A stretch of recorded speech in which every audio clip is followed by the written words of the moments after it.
भक्तवांछा कल्पतरु श्री राधा सर्वेश्वर भगवान की वांगमयी प्रति मूर्ति श्रीमद् भागवत शास्त्र आज सप्तम दिवस की वेला में आप समस्त भगवत चरणानुरागी भगवत चरणारविंदों के सामीप्य के इच्छुक समस्त श्रोताजनों का बहुत बहुत अभिनंदन। आइए हम सभी मिलकर के श्री सर्वेश्वर भगवान के श्री चरणों में अपने राष्ट्र, अपने समाज, अपने परिवार के कल्याणार्थ भगवान के श्री चरणों में मंगल में प्रार्थना करते हैं। ईश्वर सब सुखी हो, कोई ना होवे दुखारी,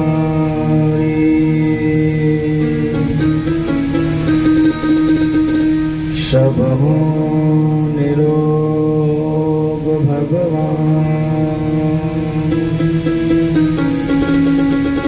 धन धान्य के भंडारी,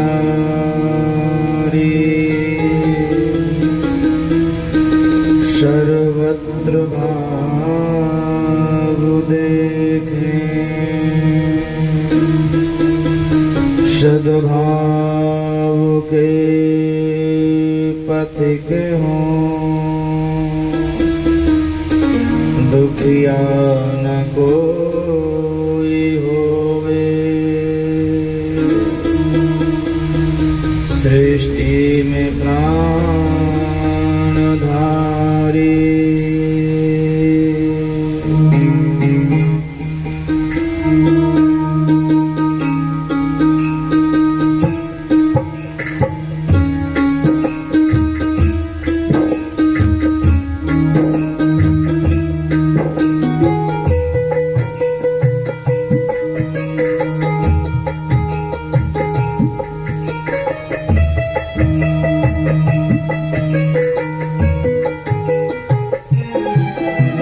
सुखी बसे संसार सब, दुखिया रहे न को, यह अभिलाषा हम सबकी भगवन पूरी हो। विद्या बुद्धि तेज बल सबके भीतर हो, दूध पूत धन धान से वंचित रहे न को।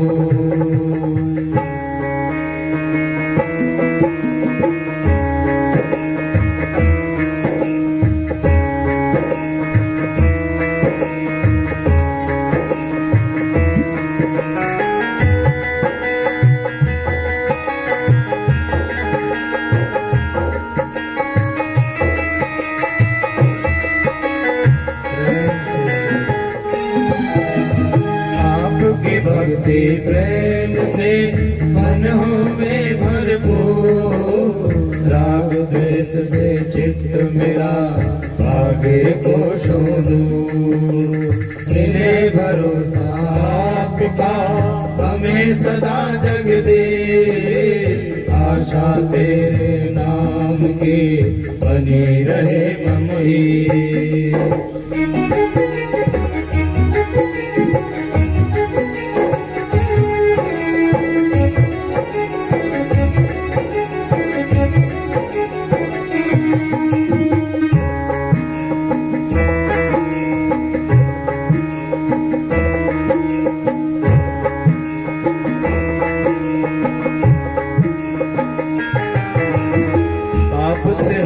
बचाइए करके दया दया, अपना भक्त बनाइए सबको करो निहाल। दिल में दया उदारता, मन में प्रेम अपार, हृदय में दारुण धीरता, हे मेरे करता।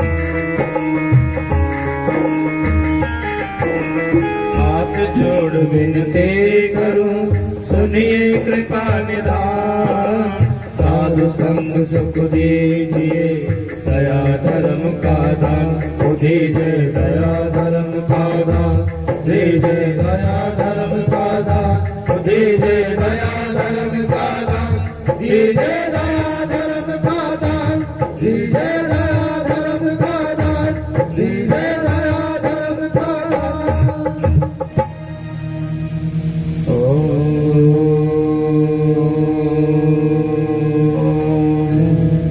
शांति शांति शांति। बोले द्वारकाधीश भगवान की जय, श्री राधा रानी सरकार की जय, जय श्री राधे।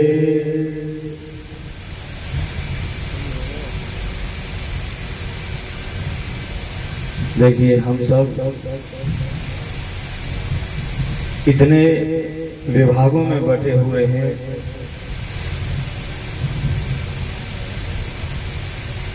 कि जितनी जिसके पास में समझ है, जितना देखा है या अनुभव किया है, बस उसी का भरोसा रहता है,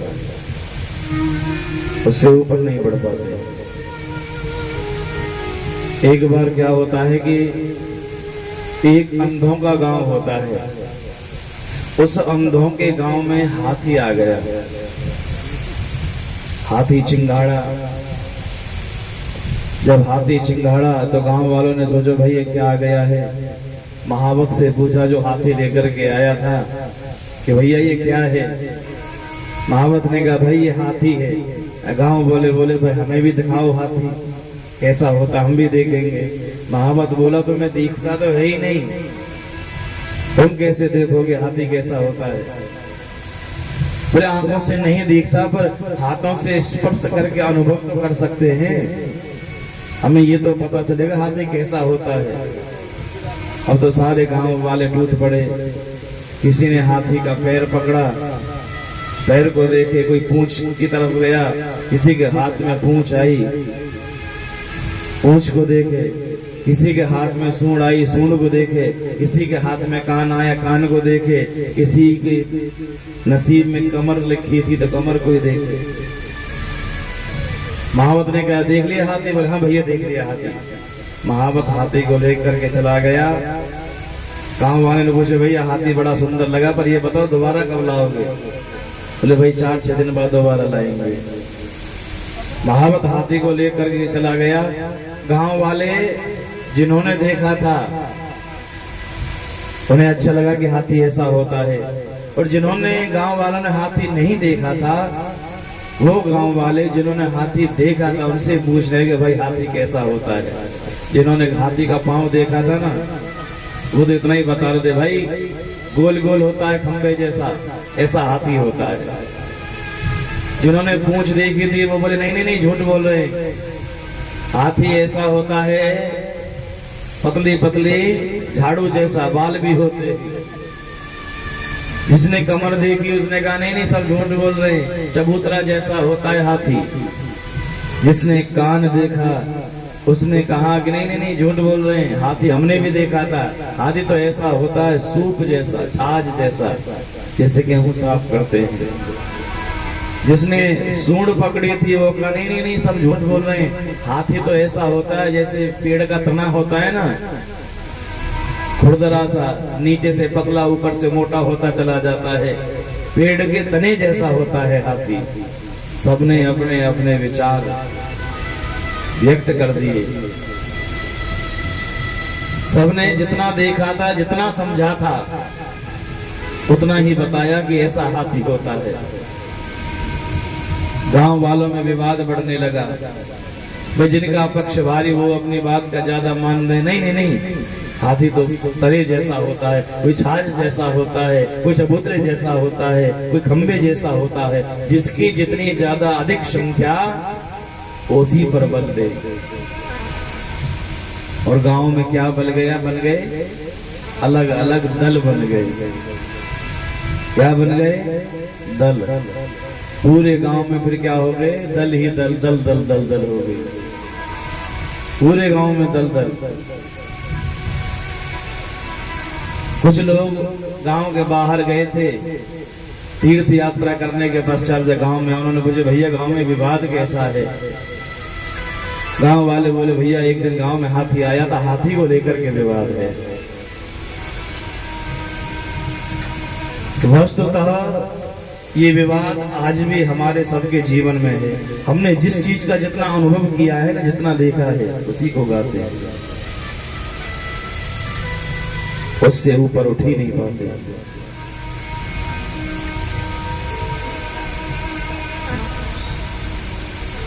लेकिन ये सच्चाई है, वो बिल्कुल झूठे भी नहीं थे। गांव वाले जो भी कुछ कह रहे थे उनकी बात में सच्चाई तो थी। देखा तो उन्होंने हाथी का ही, हाथी खरीदा, चाहे पैर को देखा चाहे सूंड को देखा, तो अनुभव तो हाथी का ही किया था। उसी प्रकार आज भी समाज में अनेक पंथ हैं, अनेक संप्रदाय हैं, अनेक मार्ग हैं। कोई कृष्ण को भजता है, कोई राम को भजता है, कोई मैया को भजता है, कोई पिताजी को भजता है। जिसने जितना जाना देखा उतना ही उसका प्रचार प्रसार कर रहे हैं। लेकिन वास्तव में अब ये मत समझना कि वो लोग झूठे हैं, झूठे नहीं हैं। उन्होंने ईश्वर के विषय में जितना जाना है हाथी की भांति, पर उतना ही बखान कर रहे हैं। जीवन में परमात्मा है, परमात्मा अनंत है। जहां अनंतता होती है, जहां अनंत की गहराई होती है, वो नीला दिखाई देता है।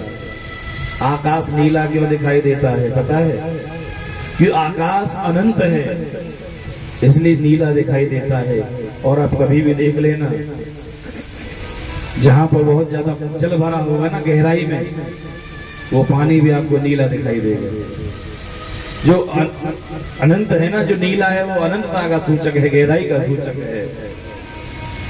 और हमारे प्रभु भी अनंत है।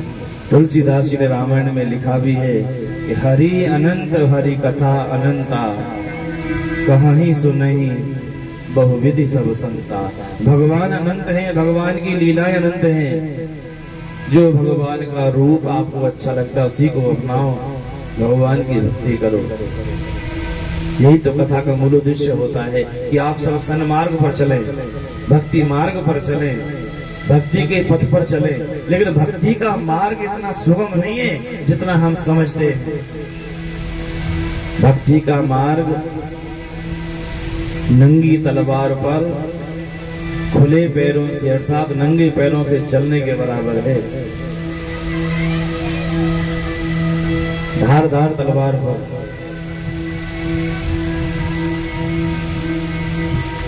और भक्ति वही करता है जो सूरमा होता है, जो विवेकी है, वही भक्ति कर सकता है। संसार में केवल परमात्मा का नाम ही सत्य है, बाकी सब झूठा जंजाल है। स्वयं भगवान भोलेनाथ मैया पार्वती से कहते हैं कि देवी, दुनिया जग बीती कहती है, पर मैं अब बीती आपको अपना अनुभव बता रहा हूं। उमा कहूं मैं अनुभव अपना, सत हरि भजन जगत सब सपना। उमा हे उमा, मैं अपना अनुभव आपको बता रहा हूं। परमात्मा का नाम सत्य है, बाकी सब संसार स्वप्नबद्ध है, अर्थात झूठा है।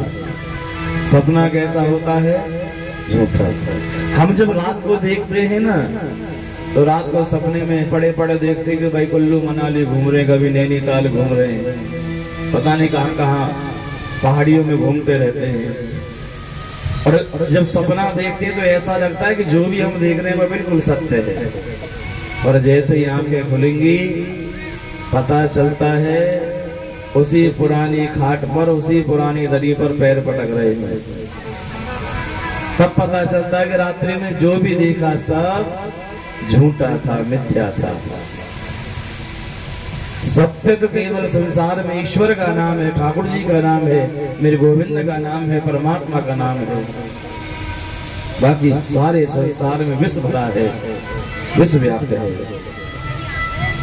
इसीलिए कहते हैं यदि जीवन में भगवान का नाम नहीं है तो जीवन भी क्या है। अमृत है हरि नाम जगत में,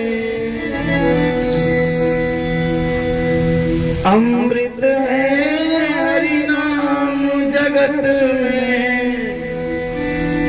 इसे छोड़ विषे विष पीना क्या, हरि नाम नहीं तो जीना क्या, प्रभु नाम नहीं तो जीना क्या, हरि नाम नहीं तो जीना क्या, हरि नाम नहीं तो जीना क्या।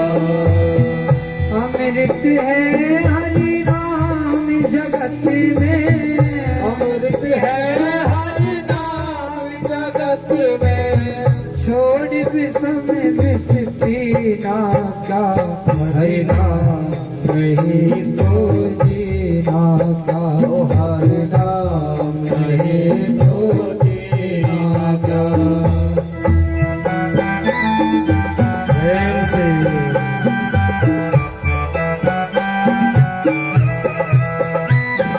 सभी को मीठी मीठी तालियों के साथ पीछे गुनगुनाना भी है।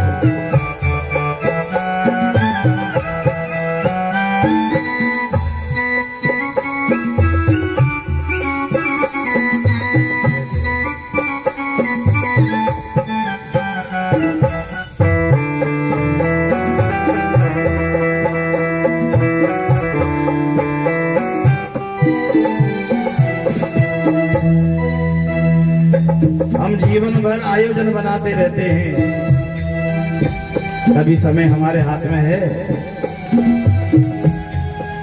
रात्रि आयोजन बनाते हैं कि इस बार किराया जोड़ जोड़ के रखते रहेंगे, बेटी की शादी करनी है, एक मंजिल और चढ़ा लेंगे, किराया और ज्यादा आएगा। पता नहीं क्या क्या प्लानिंग बनाते आयोजन करते रहते हैं, लेकिन हमारे हाथ में समय नहीं है। और कभी भी देख लेना जो आप सोचते हो ना वो पूरा भी नहीं होगा। आपने धन तो किसी और काम के लिए जोड़ा है, पर वो धन आपका जोड़ा हुआ किसी तीसरे काम में ही लगेगा। और फिर एक बात बताओ, समय हमारे हाथ में है क्या पता है कि सांस कब तक चल रही है, लेकिन प्लान बना रहे 5-5 साल तक आगे तक के।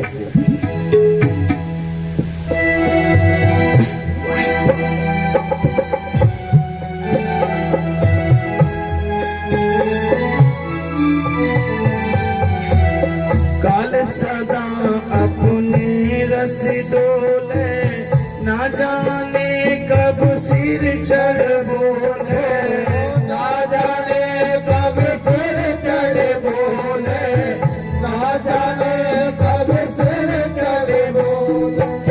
काल सदा अपने रस डोले, ना जाने कब सिर चढ़ बोले, ना जाने कब सिर चढ़ बोले, ना जाने कब सिर चढ़ बोले। हरि का नाम जपो निशिवासर, हरि का नाम जपो निशिवासर। निशिवासर का मतलब होता है रात दिन, जब भी आपको समय मिले तभी भगवान का नाम लीजिए। चलो दिन में समय नहीं मिलता है तो रात को तो सबको समय मिलता है। अरे ज्यादा नहीं तो केवल एक घड़ी परमात्मा का नाम ले लो, उसी से कल्याण हो जाएगा। हरि का नाम जपो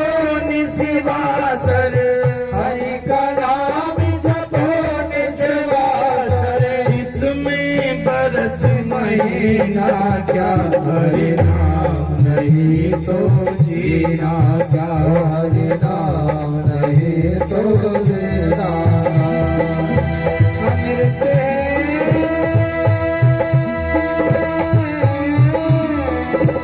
अमृत हरि नाम जगत में, छोड़ से विष पीना क्या, हरि नाम नहीं तो जीना क्या, हरि नाम नहीं तो जीना क्या।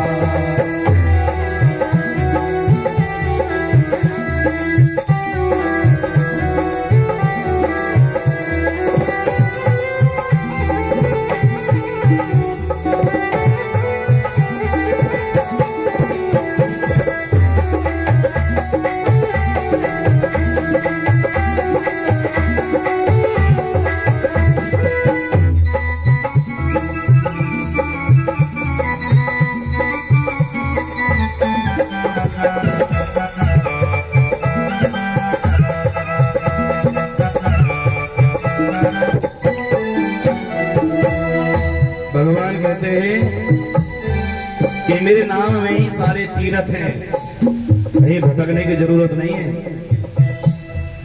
और जहां भगवान के नाम की कथा होती है, जहां भगवान का गुणगान किया जाता है, जहां भगवान का नाम लिया जाता है, वहीं सारे तीर्थ आके विराजित हो जाते हैं। फिर भटकने की जरूरत भी क्या है। आपने देखा होगा केदारनाथ, बद्रीनाथ, अमरनाथ जाते हैं, फिर हादसों के शिकार होकर घर आते हैं, डेड बॉडी घर पर आती है। जब अंत समय जीव का आता है, चाहे वो कहीं मंदिर में रहे, तीर्थ में रहे, या शमशान में रहे, या घर में रहे, कोई बोल नहीं पाता है, जिब्या हिलनी भी बंद हो जाती है।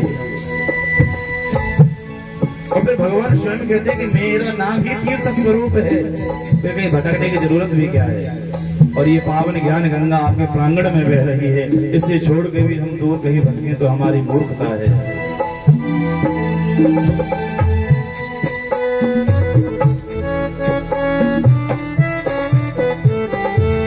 तीर्थ है हरि नाम हमारा, फिर क्यों फिरता मारा मारा, फिर क्यों फिरता मारा मारा, फिर क्यों फिरता मारा मारा। तीर्थ है हरि नाम हमारा, फिर क्यों फिरता मारा मारा, फिर क्यों फिरता मारा मारा, फिर क्यों फिरता मारा मारा।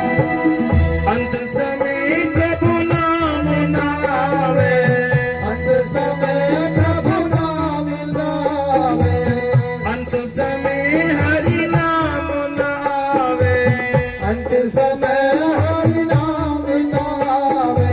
काशी और मदीना क्या, हरि नाम नहीं तो जीना क्या। हरि नाम नहीं तो जीना क्या। अमृत है हरि नाम जगत में, अमृत है हरि नाम जगत में, छोड़ से विष पीना क्या, हरि नाम नहीं तो जीना क्या। हरि नाम नहीं तो जीना क्या।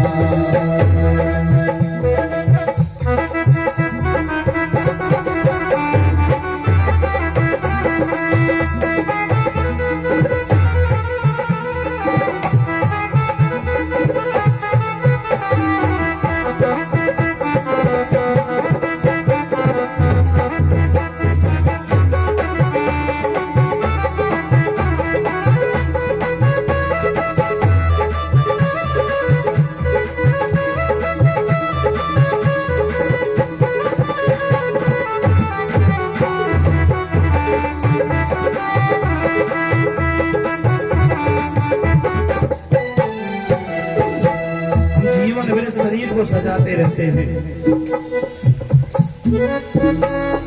लेकिन इस शरीर में एक अंग ऐसा है उसे भी सजाना चाहिए, उसी को छोड़ देते हैं।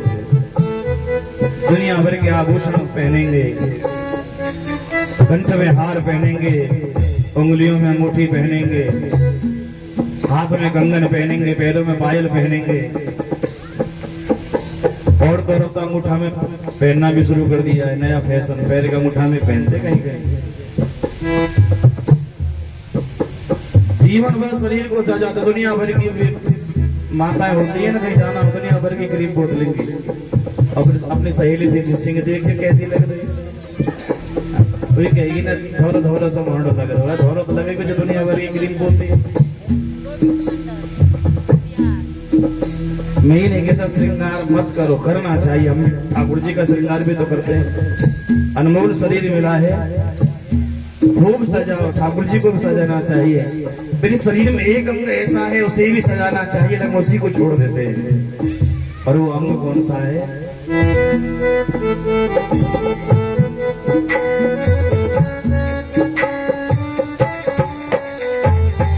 भूषण से सब अंग सजावे, और सजाने लायक कौन सा अंग है, हम उसी को क्यों छोड़ देते हैं? भूषण से सब अंग सजावे, रसना पे हरि नाम न लावे, रसना पे हरि नाम डालावे, रसना पे हरि नाम डालावे। भूषण से सब अंग सजावे, रसना पे हरि नाम न लावे, रसना पे हरि नाम डालावे, रसना पे हरि नाम डालावे। जब बैरी बुढ़ापा आएगा ना, और जब मृत्यु नजदीक होगी, बेटा बहू पहले बंटवारा कर ले, बहू कहेगी कि सासू के कुंडलन में मैं लूंगी, एक कहेगी चल तू कुंडलन ले लीजिए मैं पजे बनने ले लूंगी, पहले बंटवारा कर लेंगी। और विडंबना देखिए, सोना चांदी सब रख लेते हैं, कोई नहीं फेंकता, पर जिन बिस्तरों पर माँ बाप सोते उन वस्त्रों को बाहर फेंकाते हैं, उनमें गंदगी चिपकी है, और जिन्हें रात दिन पहनते हैं ना उसमें कुछ नहीं चिपका, क्योंकि वो कीमती वस्तु है।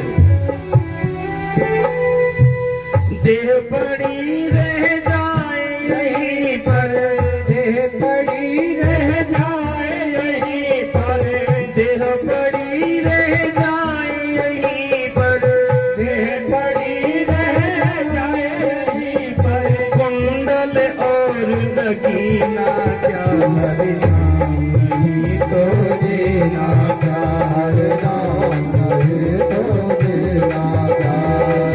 अमृत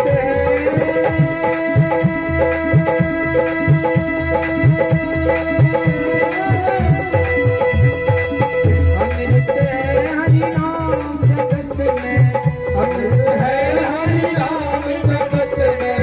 छोड़ भी तुम्हें बचती ना क्या हरि नाम नहीं तो देना क्या।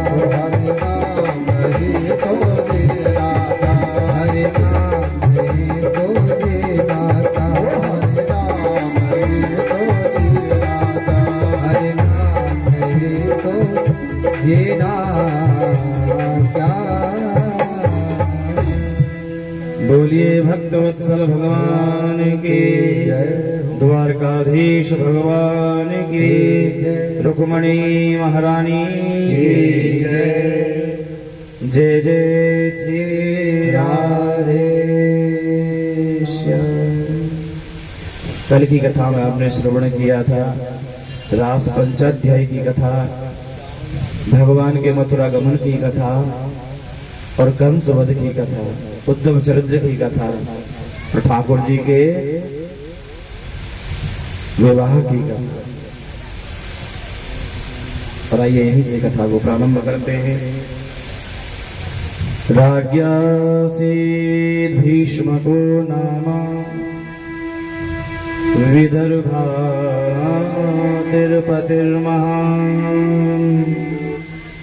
तस्य पञ्चाभवन् पुत्रा कन्यैका च वरानना।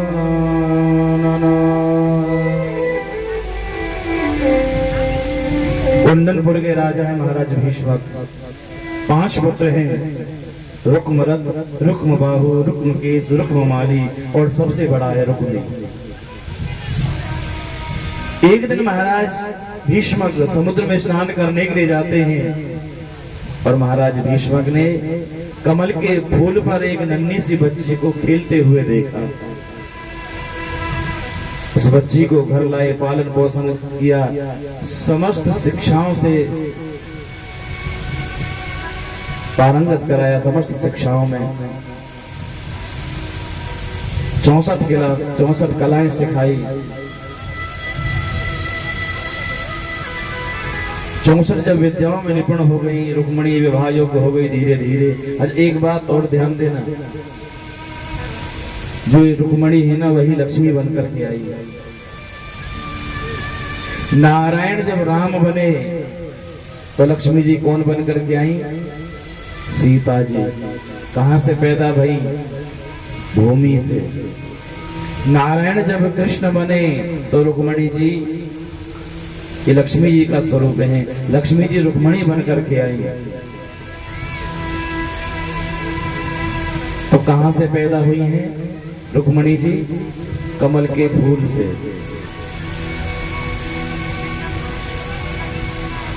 वो गर्भ से पैदा नहीं हुई, क्योंकि वो जगत माता है। वो किसे माता बनाएंगी? वो सारे संसार की मां है। इसलिए लक्ष्मी जब सीता बनी, जानकी बनी तो भूमि से पैदा हुई, और लक्ष्मी जब रुक्मणी बनी तो कमल के फूल से पैदा हुई। महाराज भीष्मक ने रुक्मणी को पढ़ा लिखा करके बड़ा कर दिया। महाराज भीष्मक चाहते थे कि उनकी कन्या का विवाह द्वारकाधीश के साथ में संपन्न हो, परंतु पुत्रों के सामने एक ना चली, और विवश होकर अपनी पुत्री की सगाई छेदी नरेश शिशुपाल के साथ में कर दी। धीरे धीरे विवाह के दिन भी नजदीक आने लगे, लेकिन रुक्मणी तो भगवान द्वारकाधीश से अनन्य प्रेम करती थी। केवल 3 दिन विवाह के बचे हैं, केवल 3 दिन शेष रहे हैं। रुक्मणी एक दिन बैठी बैठी जोर से रोने लगी। उनकी भाभी ने आकर के पूछा, बहन क्यों रोई जा रही हो? तुम्हें हमारे घर में कोई दुख है या हमें छोड़ के जाओगे इसलिए रो रही हो? आज रुक्मणी ने अपने हृदय की बात भाभी को बताई। भाभी, मैं आपको छोड़ के जा रही हूँ इसका दुख नहीं है, मुझे दुख इसका है कि मैं जिनसे प्रेम करती हूँ, जिन्हें चाहती हूँ, मेरा विवाह उनके साथ में नहीं हो रहा है। अरे मैं शिशुपाल को नहीं चाहती हूँ, मैं तो द्वारकाधीश कृष्ण से प्रेम करती हूँ। भाभी ने कहा, पगली यदि तो उनसे प्रेम करती है तो ये द्वारकाधीश के मन में भी तुम्हारे लिए प्रेम है, तो कम से कम एक पत्र तो लिख दो। यदि उन्हें तुमसे प्रेम होगा तो अवश्य दौड़े आएंगे। आज रुक्मणी महारानी ने बहुत सुंदर पत्र लिखा है। जैसे विवाह में 7 फेरे होते हैं ना, ऐसे रुक्मणी महारानी ने पत्र में 7 मंत्र लिखे हैं। 7 मंत्र लिखकर ब्राह्मण को दिए। महाराज, ये मेरा गुप्त पत्र है, ये सीक्रेट लेटर है, जाकर के द्वारकाधीश को ही देना है। ब्राह्मण देवता ने पत्र लिया, द्वारका की ओर दौड़ लगाई है। और जब द्वारका में पहुंचे हैं ब्राह्मण देवता, द्वारकाधीश ने ब्राह्मण का सत्कार किया, भोजन कराया। लेकिन ब्राह्मण देवता तो बार बार चिट्ठी लगा के निकाल के पकड़ाने की कोशिश करे। महाराज, मैं चिट्ठी लाया हूं, पहले ऐसे देख लो। भगवान कहने लगे, ब्राह्मण देवता आपको जल्दी क्या है? अरे पहले मैं आपकी सेवा शुश्रूषा कर लूं, ये पत्र बाद में देख लेंगे। भगवान ने जो ब्राह्मण की सेवा कर ली, ब्राह्मण देवता ने फिर पत्र निकाला। महाराज, एक पत्र तो पढ़ लो। भगवान कहने लगे, ब्राह्मण देवता, मैंने अपने जीवन में ब्राह्मणों से कुछ नहीं छिपाया है। इस पत्र में जो भी लिखा है ना, आप मुझे पढ़ करके सुनाइए। ब्राह्मण बोले, महाराज ये गुप्त पत्र है, सीक्रेट लेटर है। रुक्मणी ने कहा है ये गुप्त पत्र सीधा द्वारकाधीश को देना। पर द्वारकाधीश जानते थे कि जब तक भगवान वृंदावन में रहे तब तक भगवान लीला पुरुषोत्तम थे, और जब से भगवान द्वारका के राजा बने हैं तब से भगवान मर्यादा पुरुषोत्तम बने।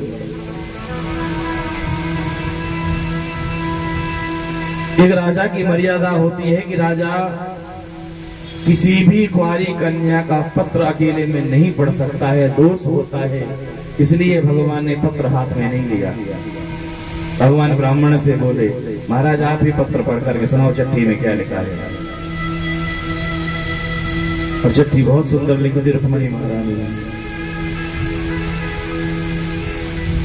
बताऊं क्या लिखा था चिट्ठी में? बताएं जे करे जल्दी बताओ। अरे गुप्त पत्र है ये, और किसी का रहस्य जानने की हमें कितनी उत्सुकता रहती है, लेकिन फिर भी आपका भाव है, इसलिए पहले मंत्र में रुक्मणी जी लिखती हैं। तो भगवान से हमें कोई संबंध नहीं जुड़ा है ना, इसलिए मन में सोच रही क्या कह करके पुकारूं मैं, क्या संबोधन करूं। जब तक विवाह नहीं होता है ना, तो फिर तो पहले जमाने में एजी ओजी से काम चलाते थे, और रुक्मणी तो बड़ी सुशील है, तो रुक्मणी जी ने संबोधन लिखा है, और पहला शब्द लिखा है श्रुत्वा। श्रुत्वा गुणान् भुवन सुंदर स्वर्णतां ते निर्विश्य कर्ण विवरै हरतुंगतापं रूपं दृशां दृशिमताम् अखिलार्थ लाभं त्वयि अच्युता विशति चित्रमुपद्रवं मे। संबोधन लिखा है, हे भुवन सुंदर, हे गोविंद आप 14 भुवनों में सबसे अधिक सुंदर हैं। हे भुवन सुंदर, श्रुत्वा गुणान्, कि जब से मैंने आपके गुणों के बारे में सुना है ना, नारद जी ने द्वारकाधीश के गुण, द्वारकाधीश की विशेषताएं रुक्मणी को खूब सुनाई। रुक्मणी कहते तब से जब से मैंने आपके बारे में सुना है ना, आपके गुणों को सुना है, तब से मैं तो आपकी होकर के रह गई। आप पिछले 6 दिन से कथा सुन रहे हो, बारंबार बताया है आपको। सुनना ये कौन से नंबर की भक्ति है? वही तो है। बस यहाँ कथा में थोड़ी देर बैठेंगे, चित्त शांत रहेगा, घर पर जाकर काम धंधे में सब बस फिर तो यही चिंता रहती है। सासू कहेगी बहू बस में ना आए, और बहू कहेगी सासू बस में ना आए। महाराज कछुए सो मंत्र पढ़ो कि सासू कब्जे में रहे।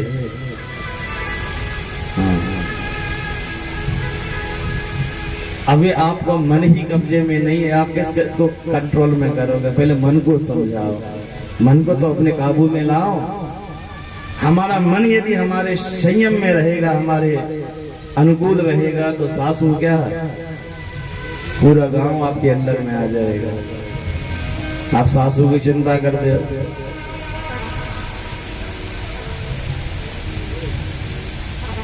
होता है कभी कभी। अब वैसे इसकी कोई दवा नहीं होती कंट्रोल करने की, एक मन समझाना होता है, वश में करने की। सबसे बड़ा वशीकरण तो हमारी जिह्वा है, हमारी बोली है, हमारी वाणी है। संत इसलिए तो कहते हैं कि ऐसी वाणी बोलिए मन का आपा खोए, औरन को शीतल करे और आप हो शीतल होए। पर हम तो ना तो स्वयं शीतल रहते, ना औरों को शीतल करते, खुद भी गर्म और दूसरों को भी गर्म ही रखते।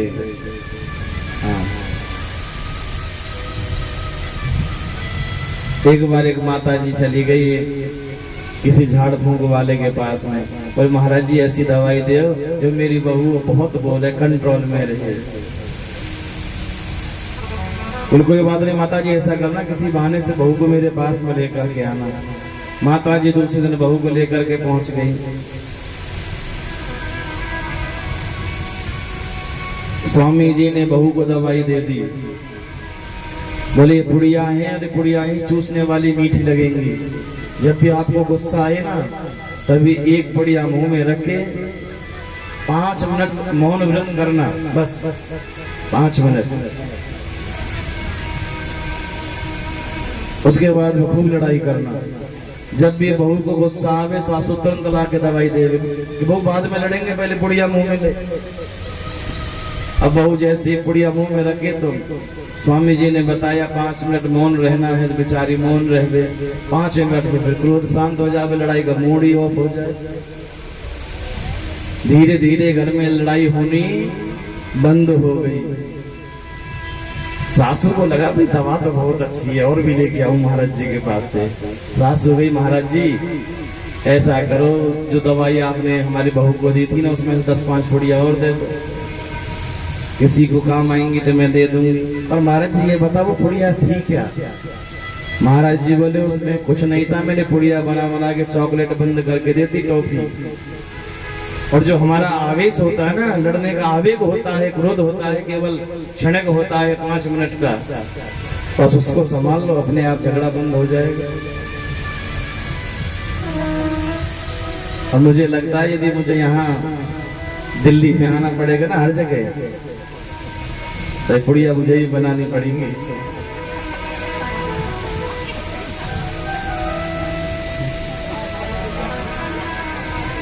रुक्मणी महारानी कहती हैं कि हे भुवन सुंदर, जब से मैंने आपके गुण सुने हैं तब से मैंने आपको वर्ण कर लिया है, मैंने अभी तक आपका दर्शन नहीं किया है। हे अच्युत, आप ये सोच रहे होंगे मैं कौन हूँ, कहाँ से हूँ? तो रुक्मणी महारानी कहती है मैं कुंडनपुर के राजा महाराज भीष्मक की इकलौती पुत्री हूँ, 5 भाइयों के मध्य में, और मेरे भाइयों ने मेरा विवाह शिशुपाल के साथ में निश्चित कर दिया है। हे नाथ, मैं तुम्हारा इंतजार करूंगी, जो तुमसे विवाह करना चाहती हो ना, इसलिए।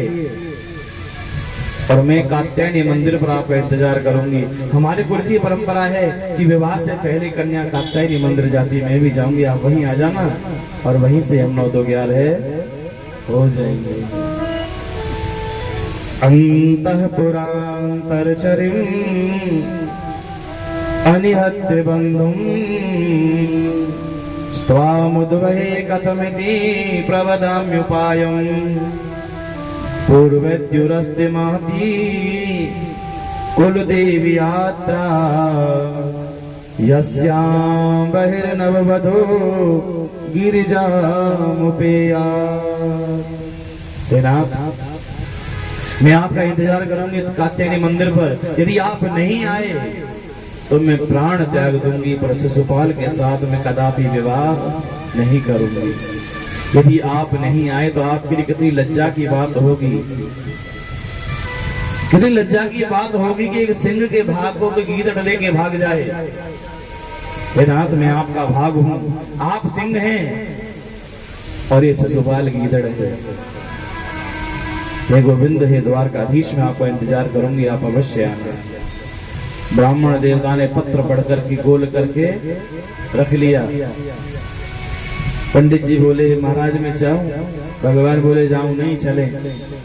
भगवान ने तुरंत रथ तैयार किया, ब्राह्मण देवता को रथ में बिठाया, और ठाकुर जी स्वयं सारथी बने हैं। सबसे तेज दौड़ने वाले 4 घोड़े रथ में भगवान ने जोड़े हैं, शैव्य, सुग्रीव, मेघ, पुष्प और बलाहक। और भगवान कुंडनपुर के लिए प्रस्थान कर देते हैं।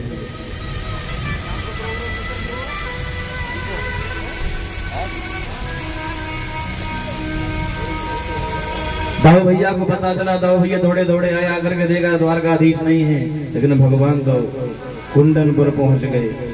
उधर ब्राह्मण ने समाचार दिया कि राजकुमारी द्वारकाधीश पधार चुके हैं। रुक्मणी महारानी पूजा के लिए कात्यायनी मंदिर पहुंची हैं।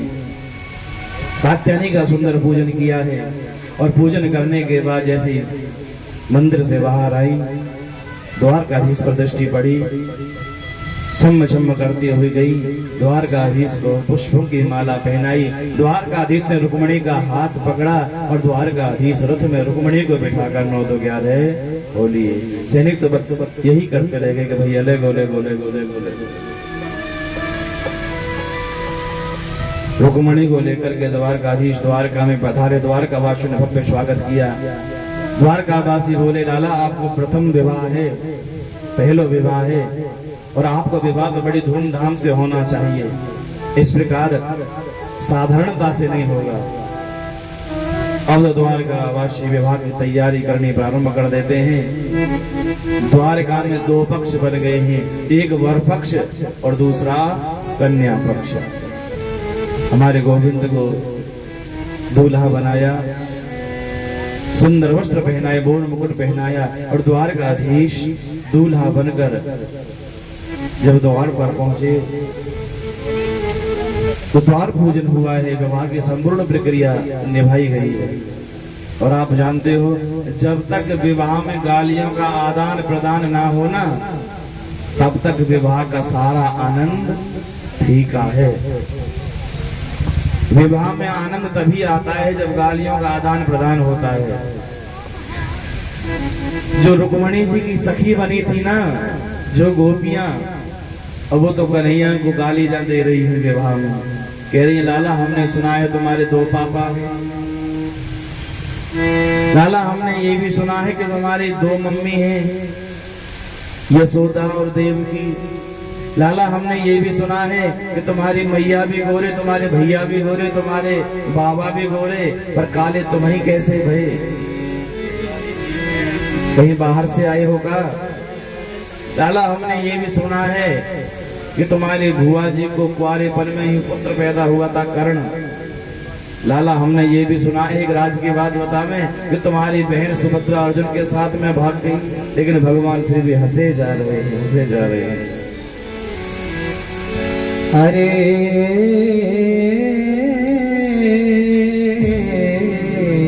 मोरे जान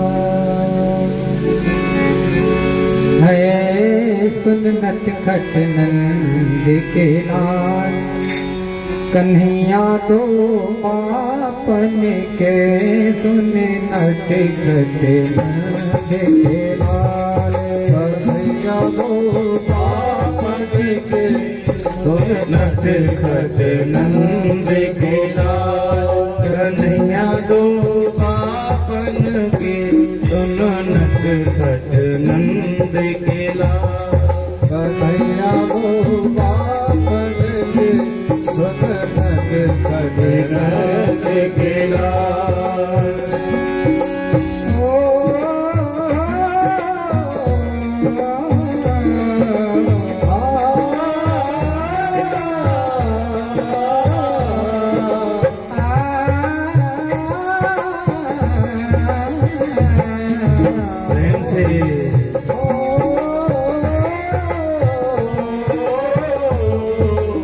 नटखट हम्बे सुन नटखट नंद के लाल, सावरिया तो बापन के, सुन नटखट नंद के लाल, सावरिया तो बापन के, सुन नटखट नंद के लाल। एक बाप मथुरा बसे रे दूजो गोकुल गाँव, एक बाप मथुरा बसे रे दूजो गोकुल गाँव। अरे एक बाप मथुरा बसे रे दूजो गोकुल गाँव में, कन्हैया दो बापन के, सुन नटखट नंद के लाल, कन्हैया दो बापन के, सुन नटखट नंद के लाल। रंग बरसे कछु अमृत बरसे, और बरसे कसूरी, रंग बरसे वो राम, रंग बरसे वो, रंग बरसे कछु अमृत बरसे, और बरसे कस्तूरी, रंग बरसे गो श्याम, रंग बरसे गो। बहन सुभद्रा आपकी रे गई अर्जुन के गाँव, बहन सुभद्रा आपकी रे गई अर्जुन के गाँव, बहन सुभद्रा आपकी रे लाला गई अर्जुन के गाँव में, रंग बरसे वो राम, रंग बरसे वो। बहन सुभद्रा आपकी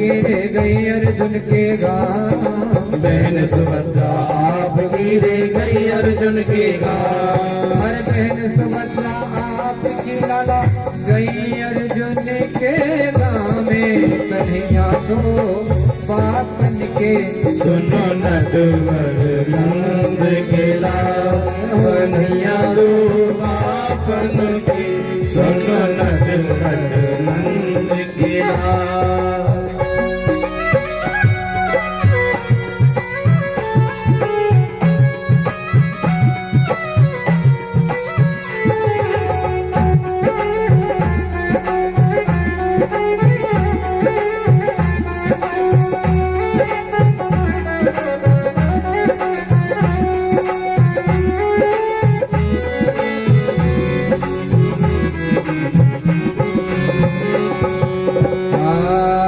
कुंती बुआ आप गिरे कर्ण कुंवारी ने जायो कुंती बुआ आप गिरे कर्ण कुंवारी ने जायो कुंती बुआ आप गिरे लाला कर्ण कुंवारी ने जायो रंग भर से गो श्याम रंग पर से हरे रंग बरसे कछु अमृत बरसे फल बरसे कस्तूरी रंग बरसे को श्याम रंग पर से कुंती बुआ आप गिरे कर्ण कुंवारी ने जायो कन्हैया दो बापन के तुझे नट खट नंद के नारे यादो बापन के सुनो नट खट नंद के लाल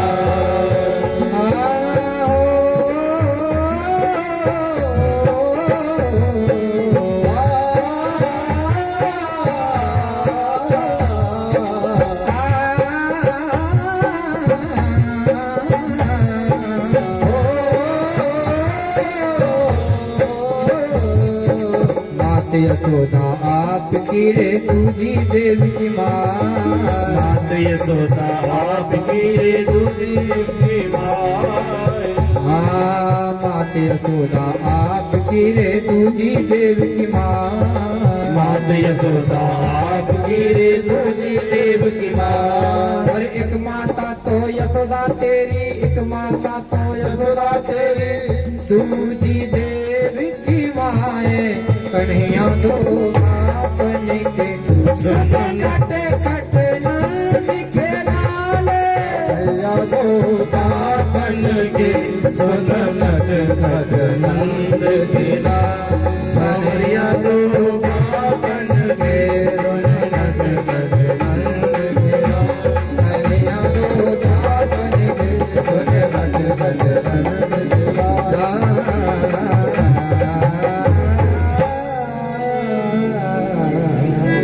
बोलिए द्वारकाधीश भगवान की रुक्मणी महारानी की प्रेम से दोनों हाथ उठाकर बोलेंगे राधे राधे राधे राधे राधे राधे। द्वारकाधीश भगवान का रुक्मणी महारानी के साथ में बड़े उत्साह और भाव और प्रेम के साथ में विवाह संपन्न हुआ है। और जो रुक्मणी के साथ में विवाह करने के लिए आया था शिशुपाल, जब रुक्मणी के साथ विवाह नहीं हुआ तो बड़ा लज्जित हुआ और रुक्मणी के लिए एक डोली लेकर के आया था जिसमें दुल्हन को बैठाकर चेदी राज्य ले जाता। उसे देख देख करके रोने लगा, विलाप करने लगा, कहने लगा मैं क्या मुंह लेकर के अपने राज्य में जाऊंगा, अरे मुझे तो यही आत्महत्या करनी पड़ेगी, मर जाना पड़ेगा। इतने में जरासंध ने कहा अरे शिशुपाल, अरे तुम मरने की बात कर रहे हो? अरे इस द्वारकाधीश को मैं जानता हूं, बड़ा छलिया है, बड़ा तेज है, चालाक है। अरे तुम तो एक बार युद्ध में हारे हो तो मरने की बात सोच रहे हो। अरे मैंने इसके साथ में 18 बार युद्ध किया है और 18 बार मैं पराजित हुआ हूँ, पराजय का मुंह मैंने देखा है, लेकिन फिर भी अभी तक जीवित हूँ, मुझे देखो। मैंने तो एक बार भी मरने की नहीं सोची। जरासंध की बात सुनकर शिशुपाल मन में सोचने लगा, भैया हम तो एक बार पराजित हुए हैं और एक बार की पराजय में मरने की सोचने लगे। यहाँ तो हम तो बड़े बड़े बेशरम बैठे, हम क्यों मरे। जिस डोली में दुल्हन को बिठा कर ले जाना चाहता था, उसी आज डोली में पर्दा गिराकर के शिशुपाल स्वयं बैठ करके अपने राज्य वापस चला गया। देखिए, सोचने वाली बात यह है कि द्वारकाधीश कौन है? वो है नारायण। और रुक्मणी कौन है? लक्ष्मी। तो लक्ष्मी किसकी होती है? लक्ष्मी तो नारायण की है ना। लेकिन वो शिशुपाल क्या बनने आया था? लक्ष्मीपति बनने आया था। लेकिन लक्ष्मीपति तो केवल नारायण है। आप लक्ष्मी को बेटी बना सकते हो, लक्ष्मी को बहन बना सकते हो, लक्ष्मी को माँ बना सकते हो। लक्ष्मीपति तो केवल नारायण है। लक्ष्मी तो उन्हीं के साथ में सुशोभित होगी।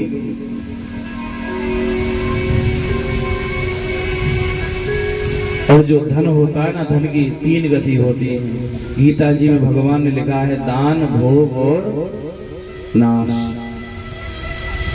यदि आपके पास में आवश्यकता से अधिक धन है तो उसका दान अवश्य करना चाहिए। दान की बड़ी महिमा शास्त्रों में बताई है। अन्नदान, गोदान, स्वर्ण दान, भूमि दान, अनेक प्रकार के दान हैं। यदि हमारे पास में आवश्यकता से अधिक धन है तो हमें दान अवश्य करना चाहिए। और हमारे हाथ से जो दिया है ना, वो कहीं ना कहीं जरूर काम में आता है।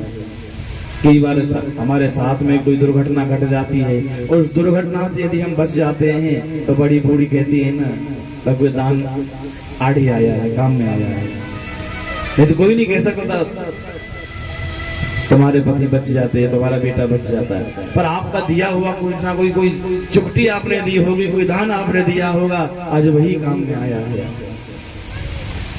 इसलिए हमारे द्वारा दिया गया दान कहीं ना कहीं अवश्य हमारे काम में आता है।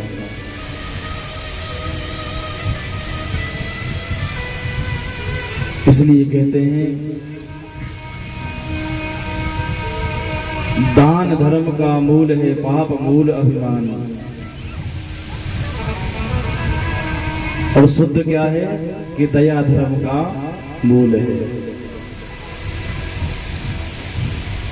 दया भी प्रत्येक जीव के प्रति आपको रखनी चाहिए। और दया का अर्थ क्या है?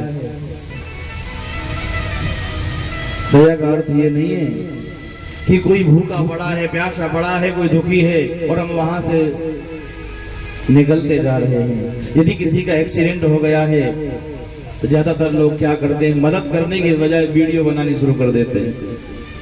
फिर उसे इंस्टा पर डालेंगे, फेसबुक पर डालेंगे।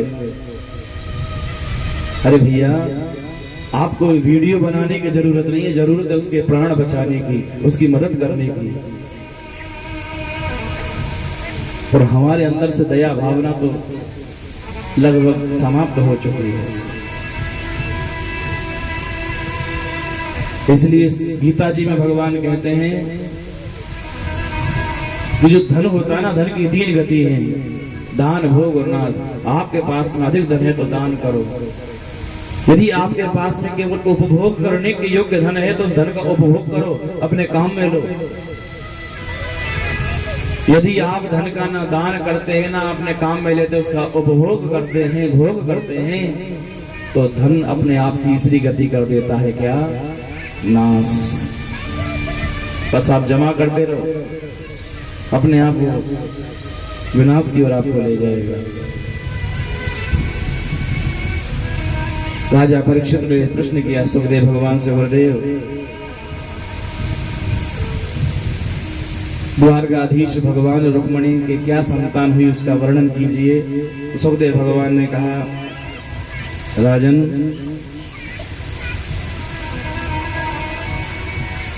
द्वारकाधीश और रुक्मणी के एक पुत्र हुआ जिसका नाम था प्रद्युम्न। और जैसे प्रद्युम्न का जन्म हुआ, एक संबासुर नाम का दैत्य आया और वो संबरासुर उस छोटे से बच्चे को लेकर के भाग गया और समुद्र में फेंक दिया।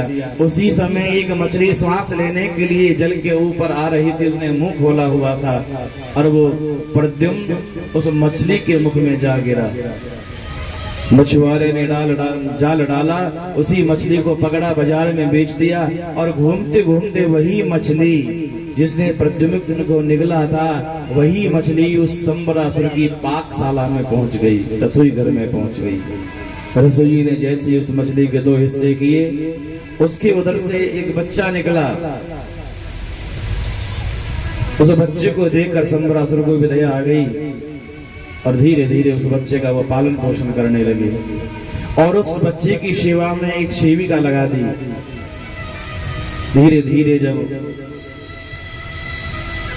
प्रद्युम्न 18 वर्ष के हो गए तो उनकी सेवा जो नारी जो स्त्री करती थी, उसके हाव भाव कुछ ठीक नहीं थे। उसके हाव भाव को देख करके एक दिन प्रद्युम्न ने कहा, देवी मैं तो तुम्हारे प्रति माँ का जैसा भाव देखना चाहता हूँ और मैं तो समझता हूँ कि तुमने मेरी बड़ी सेवा की है, तो मेरी माँ के समान हो, पर तुम्हारे व्यवहार से मुझे कुछ अलग गंध आती है। तुम्हारा व्यवहार मेरे प्रति कुछ ठीक नहीं है। तब उस स्त्री ने, उस देवी ने कहा कि स्वामी मैं आपकी माँ नहीं, मैं तो आपकी पत्नी हूँ। अरे आप संबरासुर के पुत्र नहीं हैं, आप तो द्वारकाधीश कृष्ण और रुक्मणी के पुत्र हैं। पूरी घटना याद दिलाई प्रद्युम्न को और उस देवी ने कहा, महाराज मैं आपकी पत्नी हूं, मेरा नाम रति है। और भगवान शिव ने आपको जला करके भस्म कर दिया था। जब मैं उनके सामने गिड़गिड़ाई रोई तब भगवान ने मुझसे कहा था कि हे रति, मैं तुम्हारे पति को अब तो जीवित नहीं कर सकता हूँ और तुम्हें आशीर्वाद देता हूँ कि द्वापर में जब द्वारकाधीश द्वारका के राजा होंगे तब श्री कृष्ण का पुत्र तुम्हारा पति होगा। कृष्ण तने हो ही पति तोरा, कि कृष्ण का पुत्र ही तुम्हारा पति होगा। और महाराज कृष्ण पुत्र हो, द्वारकाधीश को पुत्र हो, तुम कामदेव हो, मेरे पति हो और मैं तुम्हारी रति हूँ।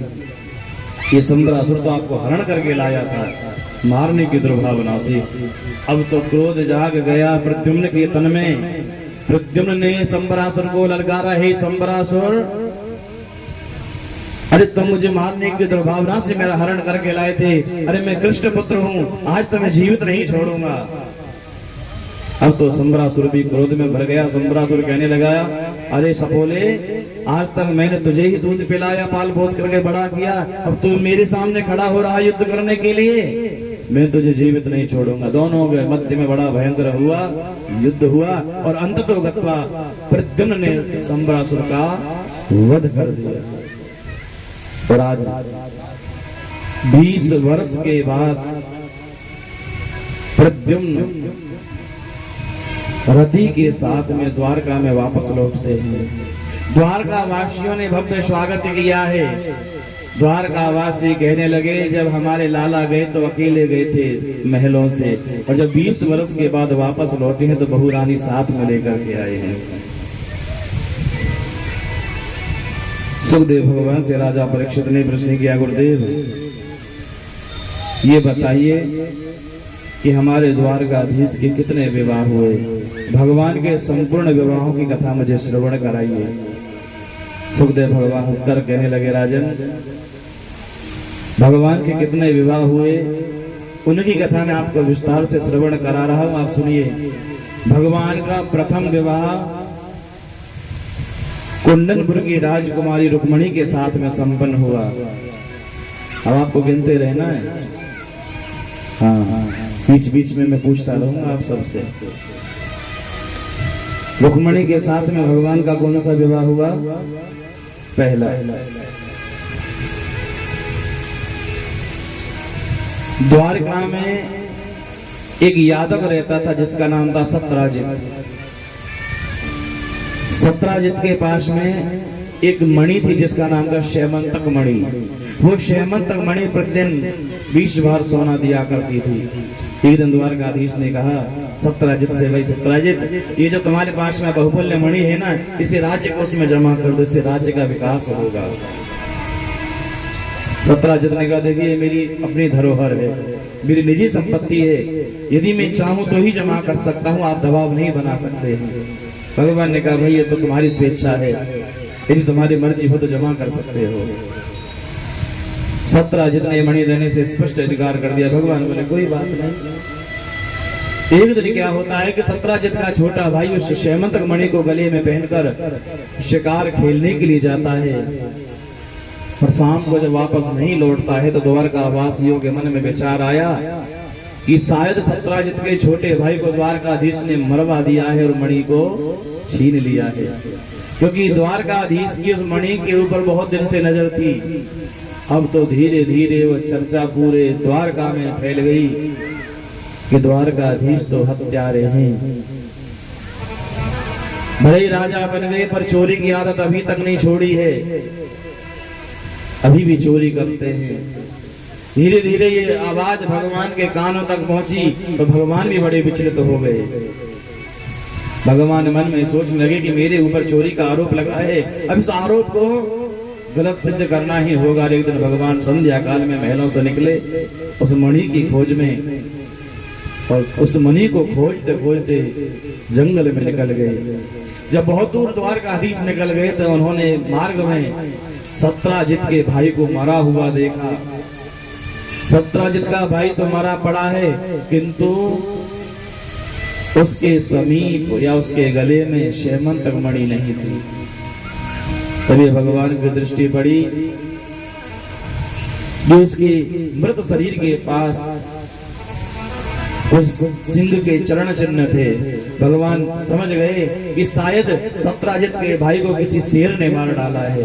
भगवान फिर से आगे बढ़े और उस मणि को ढूंढते ढूंढते पर्वत की गुफा में पहुंच गए। और भगवान ने पर्वत की गुफा में जाकर के देखा एक 16 वर्ष की कन्या उस शैमंतक मणि से खेल रही थी।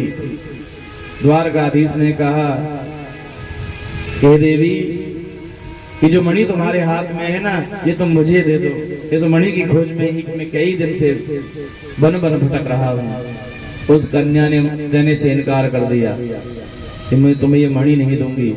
भगवान दौड़ के गए, उस कन्या का हाथ पकड़ के मणि छीनने लगे। कन्या ने शोर मचाया, बचाओ बचाओ बचाओ। उस कन्या की आवाज सुनकर उसके पिता जामवंत जी दौड़े आए। जामवंत जी ने देखा ये कौन व्यक्ति है जो मेरी कन्या का हाथ पकड़ रहा है। अब तो जामवंत जी का और द्वारकाधीश का बड़ा भारी भयंकर युद्ध हुआ। युद्ध होते होते कई दिन बीत गए, ना तो द्वारकाधीश परास्त हुए ना ही जामवंत जी परास्त हुए। तभी अचानक जामवंत जी ने हाथ खड़े कर दिए। जामवंत जी बोले महाराज मैं जान गया आप कौन हैं। भगवान बोले क्या पहचाना, आप कौन हैं? बोले मैंने आपको पहचान लिया, आप मेरे राम जी हो, क्योंकि इस पृथ्वी पर भगवान नारायण के अतिरिक्त मुझे कोई नहीं हरा सकता है। आप राम जी हो। भगवान ने सारी कथा सुनाई कि हम राम जी नहीं, इस समय श्याम जी बनकर के आए हैं और हमारे ऊपर इस मणि की चोरी का आरोप लगा है, और अपने आप को निर्दोष साबित करने के लिए, निर्दोष सिद्ध करने के लिए मैं इस मणि की खोज में निकला हूं। जामवंत जी मणि मुझे दीजिए। जामवंत जी बोले महाराज मणि तो आपको मिलेगी ही मिलेगी, पर ये बताओ आप किसी कुंवारी कन्या का हाथ पकड़ने का मतलब जानते हैं? आपने मेरी बेटी का हाथ पकड़ा है और ऐसे छोड़ के कैसे चले जाओगे? भगवान तुरंत समझ गए। भगवान कहने लगे आप कहना क्या चाहते हैं? जामवंत जी बोले अब आपको मेरी कन्या का हाथ हमेशा के लिए ही पकड़ना पड़ेगा।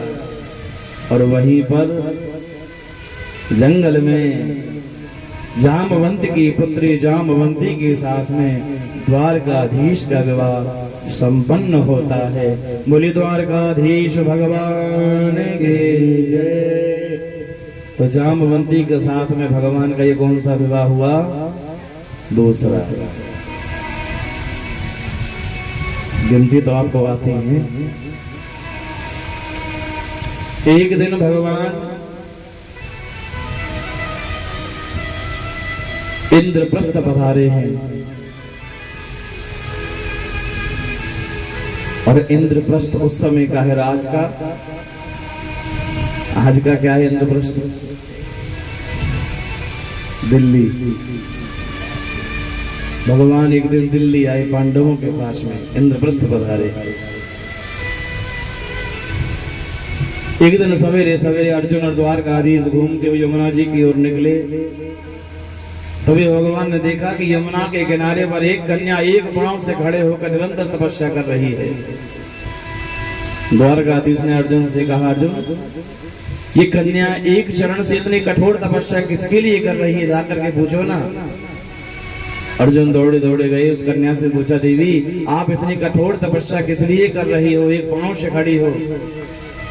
उस कन्या ने हाथ जोड़ करके कहा, अर्जुन अहम देवस्य सवितुर दुहिता पतिमिच्छति विष्णुं वरेण्यं वरदा तपः परममास्थिता। अर्जुन मैं सूर्य पुत्री कालिंदी हूं और मैं द्वारकाधीश कृष्ण को पति रूप में वर्ण करना चाहती हूँ और उन्हें पति रूप में प्राप्त करूं, इसलिए उनके लिए ही एक शरण से कठोर तपस्या कर रही है। अर्जुन दौड़े दौड़े भगवान के पास में आए। अर्जुन कहने लगे, द्वारकाधीश की जय हो। भगवान बोले, हुआ क्या है? अर्जुन बोले, महाराज तुम्हारी बृहस्पति बड़े जोर की चल रही है, ये कन्या आपके लिए ही एक चरण से खड़ी है, आपको पति रूप में वर्ण करना चाहती है। भगवान कहने लगे, तो अर्जुन फिर देर काहे की, चलिए। द्वारकाधीश और अर्जुन कालिंदी के पास में पहुंचे हैं।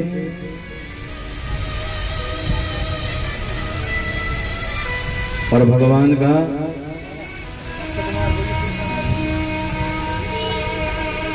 उसी समय कालिंदी के साथ में विवाह संपन्न होता है। बोले द्वारकाधीश भगवान की जय।